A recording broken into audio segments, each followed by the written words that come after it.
How to sync or backup your picture album to the cloud on the Samsung Galaxy S25, 25 Plus, Edge or Ultra. First, let's return back to the home screen by tapping on the home button at the bottom of the screen. Now on the home screen, open up the Gallery app. Next, at the bottom, tap on Albums. Then tap on the picture album that you want to sync. At the top here, there is a cloud button or the sync button. Tap on it. This will open up Albums to Sync settings page. Then we go down and tap on the toggle button right next to the name of the album that you want to sync.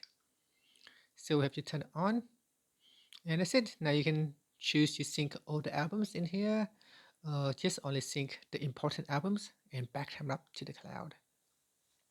And that's it. After that, tap on the back key. And you can see once an album has been set to sync, there will be a tick or a checkbox right next to the cloud button. Right here, sync with OneDrive. And that's it. To unsync it, you can simply just switch it off. Now, if you want to sync now, you can tap on the Sync Now button to sync that album. And that's it.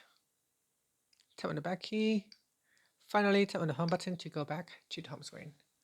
Thank you for watching this video. If you find it helpful, please like and subscribe to my channel for more videos.